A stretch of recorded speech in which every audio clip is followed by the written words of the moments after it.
Et c'est vrai. Bon, après, là, Bellâtre est revenu de la plage, hein, on en parlera tout à l'heure. Il est musclé, bronzé, barbu. Ah non, il est plus barbu, là, il s'est rasé. Bellâtre, c'est Sarko. Air cocaïne. Air cocaïne. Air cocaïne. L'ami de Stéphane Courby et des vols affrétés avec coke à l'intérieur.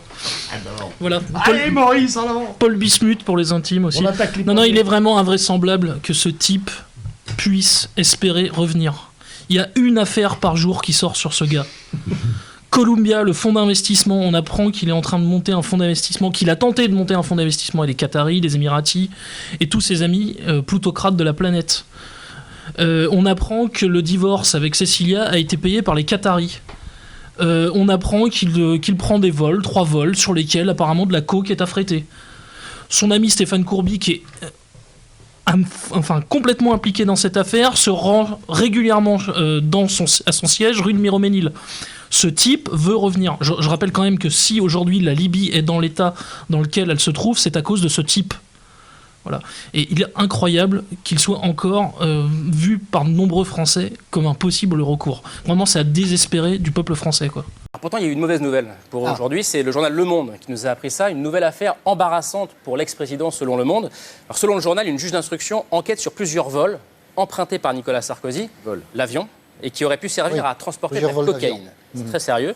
Et les avions empruntés, ils appartiennent à cet homme qu'on va voir maintenant, l'homme d'affaires Stéphane Courby, un ami de Nicolas Sarkozy. Et d'ailleurs, à ce propos, voilà, j'ai une dernière image à vous montrer, ce qui s'est passé aujourd'hui. Devinez qui faisait partie des visiteurs du jour, rue de Miroménil, là. Un certain Stéphane Courby. Il est arrivé 1 heure seulement après les révélations du Monde. Je ne sais pas ce qu'ils se sont dit, mais apparemment, ils avaient des choses à régler aujourd'hui. Question désagréable, il en reste encore une parce qu'il y a beaucoup d'internautes qui nous posent aussi des questions à ce sujet. Pendant la présidentielle, vous avez vanté le charisme de Nicolas Sarkozy en expliquant, c'était sur France Culture, juste après, hein, c'était juste qu'être reçu à l'Élysée, c'était, ça donnait les mêmes effets que prendre un rail de coke, de cocaïne. Hein. Ça a fait un tollé, évidemment. Vous regrettez ce propos? J'ai dit que la formule était maladroite, mais ce que j'ai voulu exprimer, je pense que quand même tout le monde l'a compris sans grande difficulté, c'est que quand on sort du bureau de Nicolas Sarkozy, on est très motivé parce que... Alors quand même autour de ces propos peut-être malheureux, on a quand même reçu pas mal de questions d'internautes, comme Franck qui nous dit, pour pouvoir dire ça, ça veut dire que vous en avez déjà pris?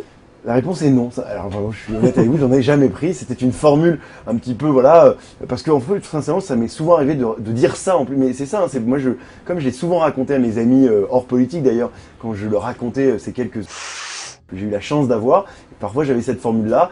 C'est vrai que c'était une formule maladroite parce qu'elle pouvait donner l'impression que je normalisais l'usage de ce type de produit qui est très dangereux et sur lequel évidemment je condamne toute pratique et sur lequel en plus je suis très ferme sur la consommation de toute drogue. Et donc voilà, donc c'est ça qui était très maladroit. Mais ensuite, bien sûr que je maintiens l'idée que quand on sort du bureau de Nicolas Sarkozy, et de manière générale, je crois quand même que ça se voit...